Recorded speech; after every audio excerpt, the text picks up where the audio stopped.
Welcome people, welcome back to GCSE Science Boss.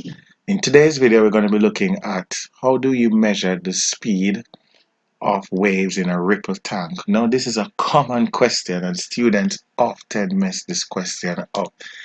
Alright, and I know it's quite difficult in terms of see this experiment being done in school and sometimes not having any idea what's going on.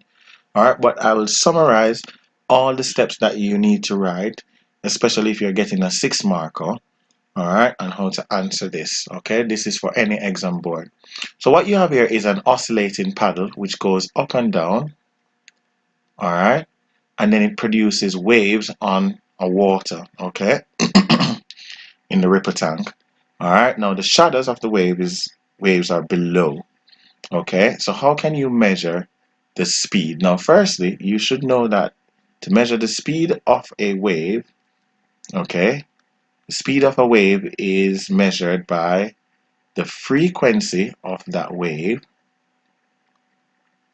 times the wavelength. Okay, so you must state this in when answering that question. All right, so to measure the speed of the wave, okay, you need to talk about the frequency times the wavelength. Now, frequency is measured in hertz, wavelength is measured in meters. All right, so you then need to talk about, firstly, how are you going to get the frequency of the wave? Okay, so how are you going to get the frequency of the wave? Now, there are different ways you can get the frequency. One, you can use what is called a strobe light. Okay, now a strobe light, all right, what it does is that it has a frequency, it flashes at a particular frequency, and it can flash until the waves look as though they're stationary. Okay, and when it flashes until those waves are stationary, this gives you the frequency. That's one way you could measure it. So you could mention that you could use a strobe light. Okay, you could use a strobe light which has its frequency.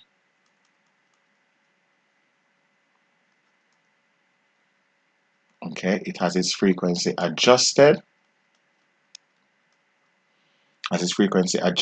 Until the wave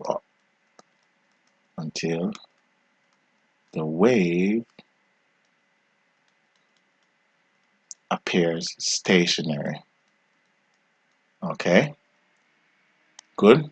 Or another thing that you could do, all right, frequency is the number of waves passing a point per second. Okay, so another thing that you could do is count the number of waves passing a point in 10 seconds.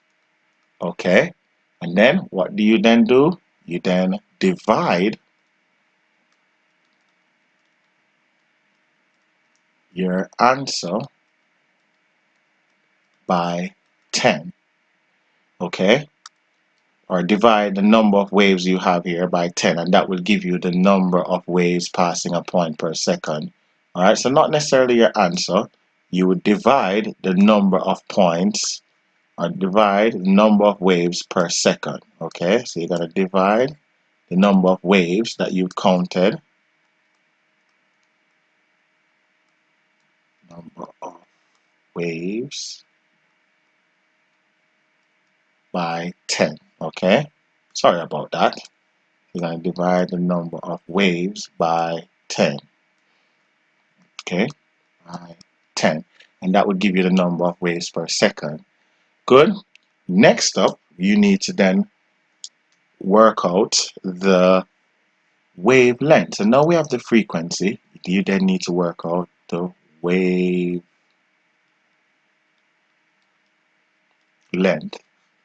Okay, now how would you work out the wavelength? So you're going to use a ruler. Okay, And after you use that ruler, you're going to measure the distance from one crest to another crest, okay? So you're going to use a ruler and measure the distance from one crest to the next crest, okay?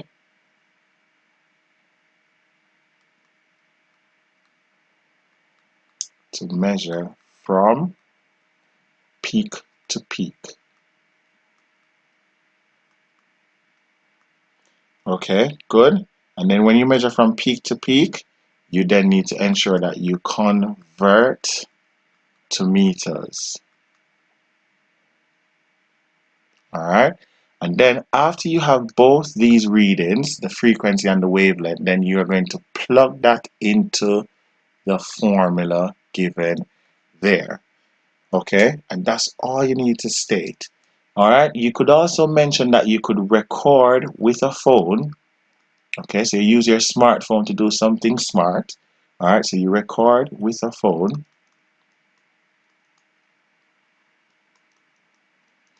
Okay, and then you measure the distance of, let's say, 10 waves, and then you divide it. Okay, so it is probably better to measure the distance with 10 waves, and then you divide it to get the wavelength of 1. All right, so here is a summary of your answer shown there. All right, good. But instead, I would say, instead of measuring one peak to the next peak, I would say to improve, measure 10 peaks, and then divide by 10, and that would give you the wavelength of 1, and then you use this formula. Alright, this is really good to use to answer that 6 marker. There's a very common 6 marker. Alright, thank you for listening, and all the best in your GCSEs.